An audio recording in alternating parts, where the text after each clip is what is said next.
Hey guys, it's Luthais and welcome back. Just wanted to let you know that Deadside is has got a discount at the moment on Steam. It's about 25% off for the base game and then 29% off for the base game and the supporter pack. So for the base game is roughly about $10 depending on which country you're in, and about $15 for the supporter pack where you get all the extra slots at the various save zones, which in my opinion is a great deal. Deadside is extremely cheap at the moment, and the reason I'm bringing you this video is just to let you know what's going on with Deadside and what they're planning for the summer. So they've released the roadmap for the 0.1.8 update. And yeah, basically what they are planning for the summer is to release the airdrops that all of us have been waiting for, okay? The airdrops will have valuable cargo in them at random places. And of course, the cargo will be available immediately, okay? So, yeah, gonna be a battle festival at the airdrops. Then you've got the heli crashes that are also gonna be holding valuable cargo. And it will be guarded by, a hostile NPC. So I think the airdrops and the heli crashes will add a lot to the server, in case people don't just want to go to the missions, because I know a lot of the missions are being camped, like the northern mission is being camped by large clans. So the airdrops and the heli crashes are really going to be able to give us instances, where we can really have a tactical fight over the contents of the airdrops and heli crashes. And then, unlike ordinary missions, the loot box will be available from the start, okay? So kill anyone who stands in your way or use your cunning and take the cargo. You can choose whatever option you like. Then I'm going to post on the screen now the 3 new mission locations that they're going to give us. The first new mission location is just above Stefano, below Matlock, close to the road. So I think that's a really good mission area. It's just below the northern mission. So I love the fact that there will be 2 missions there, which will make it worth it to use the northern save zone. And then talking about the northern save zone, the second new mission area will be just right of the save zone near the railway. So basically almost in between the save zone and the military base. And people use that route in any case.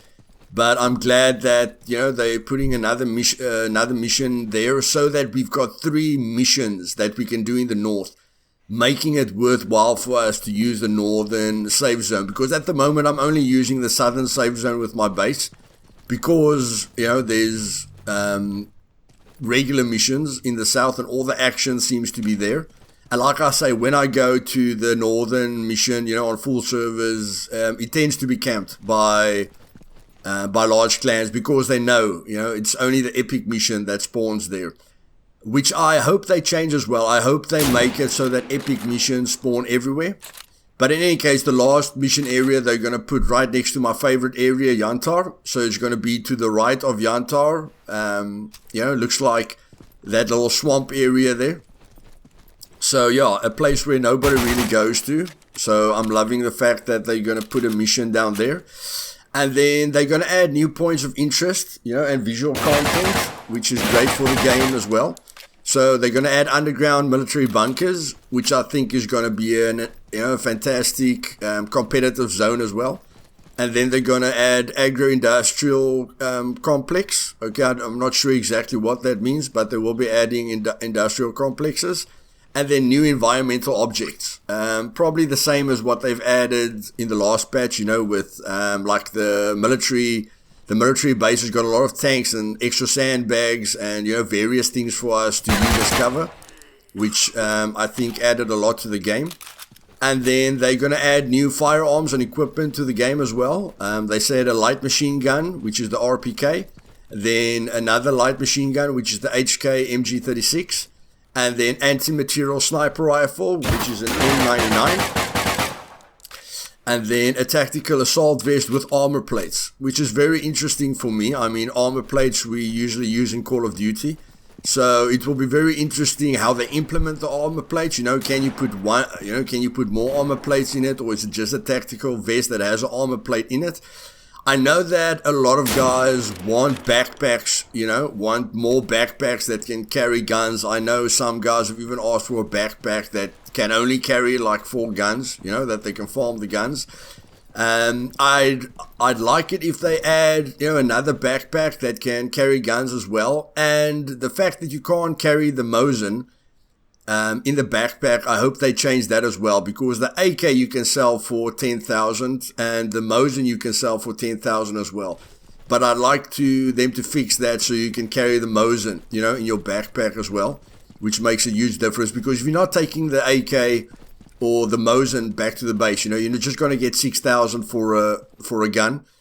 And of course, people want the ability to loot more, so that they don't have to run up and down. So I really hope they look at that. And then on the screen now, I'm going to put the tactical helmet that they're going to put in the game, LZSH. It looks cool. I don't know what additions it has to it. It looks like, you can attach things to it.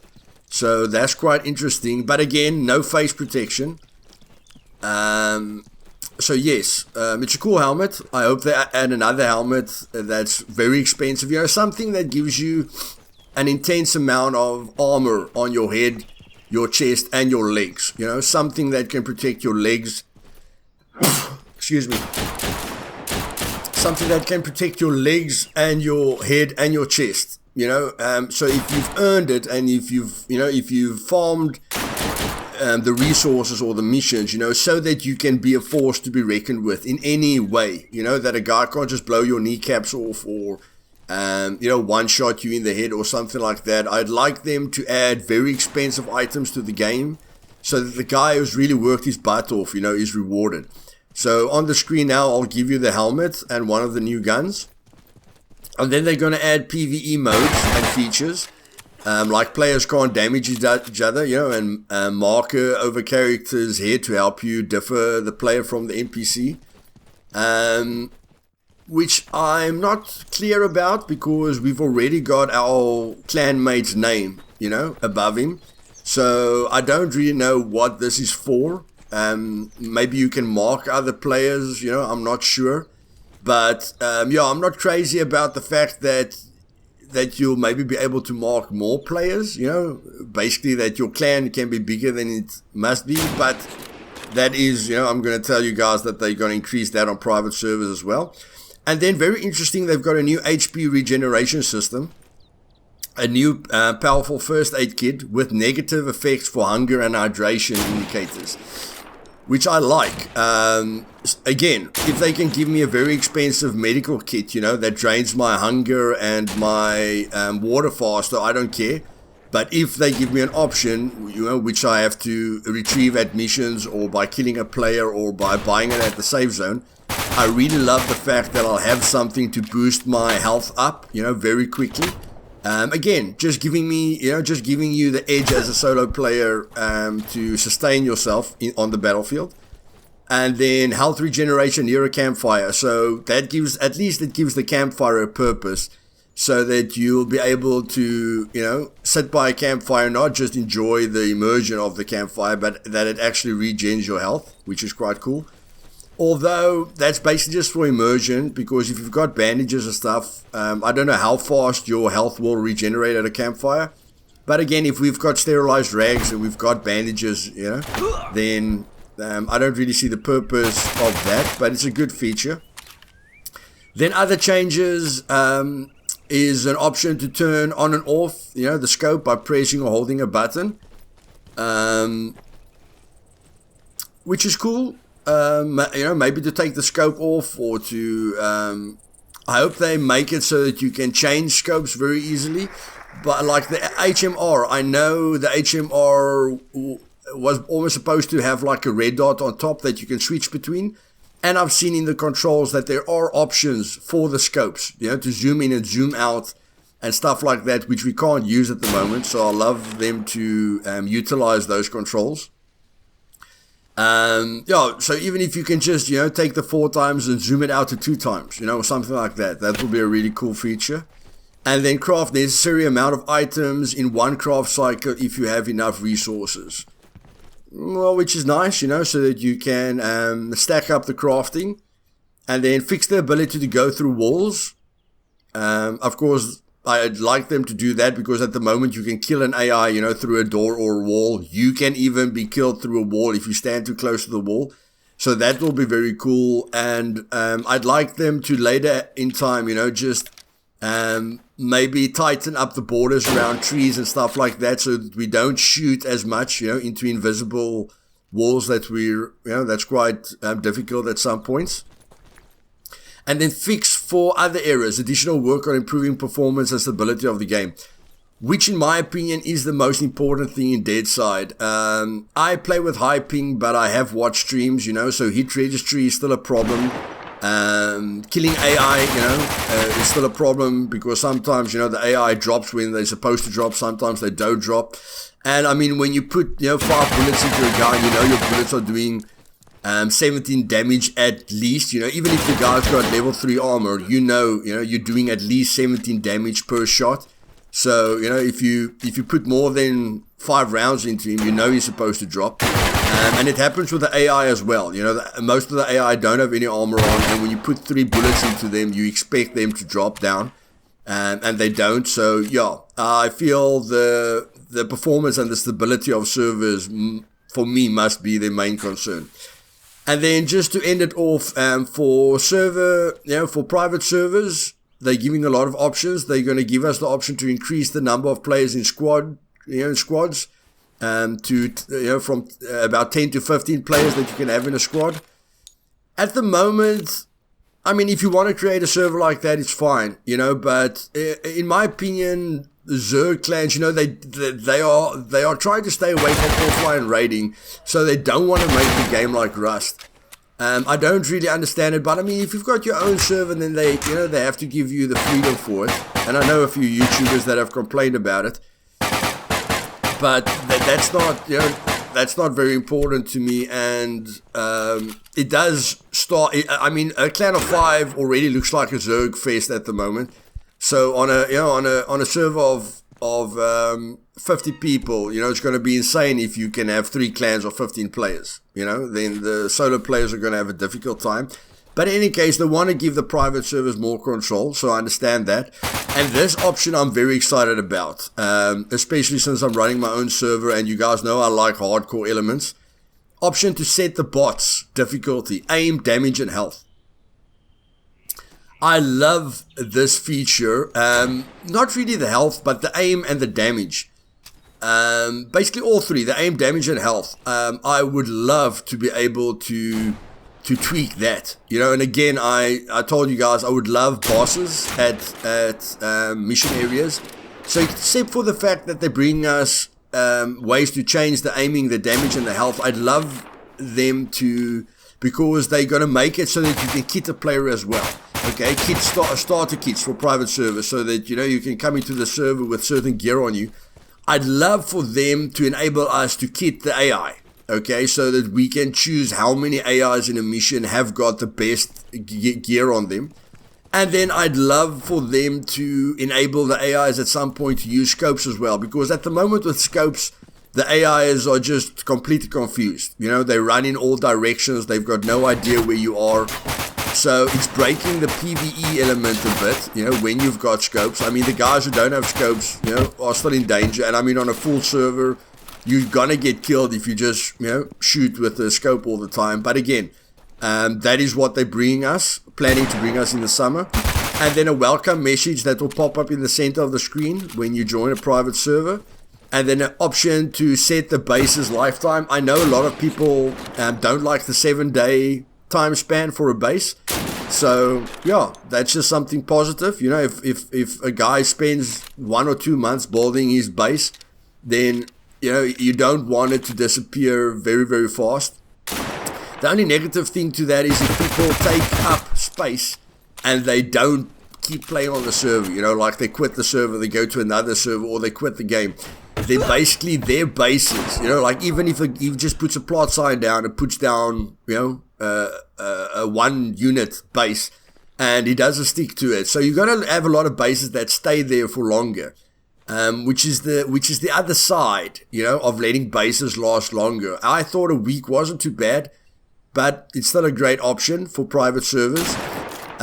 So all of you will have choices, if you want to play on a server with bases that only despawn in a month, that will be attractive to some players, and they'll probably pick those private servers for that reason. And then a message in chat containing ban reason on private servers, the reason you ban a player, the ability to set ban time on a private server, so how long the person is going to be banned for. And then, of course, like I said, the starter kits. And then one thing that is going to have a positive, it's going to have a positive effect and a negative effect, but I hope they balance it very nicely, is if they have time, they're going to make it so that you can hold your breath while scoping. And I know a lot of people are going to love this. I just hope that they make it, that it drains your stamina quite quickly, okay? Because if you can hold your breath, you're going to be much more powerful with the scope. So again, it's got a good side and it's got a bad side. I just hope they balance it very nicely. And like I say, I hope at some point they're going to give the AIs scopes as well, that the AI can actually compete with us, or that we can fear something. I know in Tarkov you've got snipers that you need to look out for, and that really creates a PvE threat element. And like I said, they are planning PvE modes and features, so they need to up the PvE game, if they going to go into that line. And then some animations to help you express emotions, okay, which is also nice and cool. But yes, they're planning on releasing this by the summer. Okay, I'm just going to look here quickly what exactly they said. The update is tentatively scheduled to be released at the end of the summer. Okay, at the moment, because they're not planning yet to expand the map, I want them to use the map. Like, they've included the 3 new mission locations, which is a good feature for me. The 2 new mission areas in the north is great, okay, so that we can decide if we want to be in the north or the south, because when they add those 2 new missions above Stefano and above the military base, then you're going to have 3 missions areas, just like you have 3 mission areas in the south.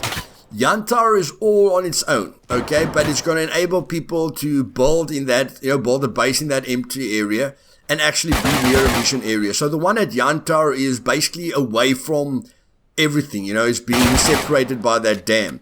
So I love the new mission areas, because now I can decide whether I want to be in the north or in the south. I'm not forced to have most of my loot in the south, because that's where I'm going to be competing for missions most of the time.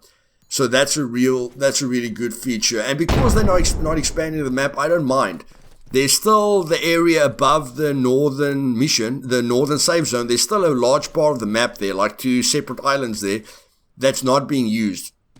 So they can definitely expand on that. And I'd love for them to add 2 more missions, or even just 1. I don't really care. 1 or 2 mission areas to that part above the northern safe zone that they're not using. And then maybe add 1 more mission area to the south, okay? I mean, they're going to add new features and stuff like underground bunkers and, like we said, the tanks. And hopefully they're going to have to add new towns, because the places where they pointed out the mission areas are empty at the moment. So they are going to add assets to the map, which is wonderful. More points of interest. It splits up the player base, which is, in my opinion, the most important thing. Because at the moment, you've got, everyone's in the south, everyone's there close to the southern safe zone, close to all the missions. So the map isn't being utilized. So those 3 mission areas are definitely going to utilize the entire map and give people the freedom to loot without always getting into a PvP fight. A lot more points of interest, a lot more missions. So that it rewards you for exploring. So it doesn't matter where you are on the map. There's always a possibility for a mission to activate close to you. At the moment, if you're at the swamps, you're going to run yourself to death for a mission. At the moment, if you're at the military base, you're going to have to run yourself to death to get to any mission. So this is a great addition. And because they're not expanding the map yet, I I'm glad about that, because they need to give us a ton of points of interest to split up the player base and to make it more a survival game. A PvP game, but not just like a battle royal, because at the moment, a lot of the times it feels like a battle royal game. So the more points of interest they add, the better the game is going to be. And if this is their foundation and, they get a lot of players back to the game, it helps them to understand how many points of interest they must have, when they start expanding the map. So it's a good basis. So yes, nice things that are coming. And like I say, I think the heli crashes with the airdrops, with the underground military bunkers, with the 3 new mission locations, with the new towns that they're going to add and new industrial places that they're going to add, which they're probably going to place the missions at, is all just positive. It's just great that we can utilize the entire map instead of all the players just, hovering around the two save zones. And yeah, it's great that they're focusing on this, before they start expanding the map. But in any case, video's been long enough already, guys. So yes, Deadside, extremely cheap. Buy it now. It's a great price. Okay, you can have a lot of fun for the amount of money that you're spending on it. And they're always keeping us up to date, and expanding the stuff. And then hopefully, they put a lot of effort into the hit registry and the server performance, and stuff like that. I know with the new update, me and my friends get some screen tearing, at the Northern Mission. So hopefully, they just put out the small little fires that are coming up. And, they keep their hand on it to enhance the player experience as much as possible. But in any case, if you guys have got any ideas or any thoughts about the upcoming update, leave it down in the comments below. And then, yeah, I'd like to know what you guys would love, them to add to the game, and, what would really make a difference for you. So, yes, have a great week, and see you guys later. Cheers.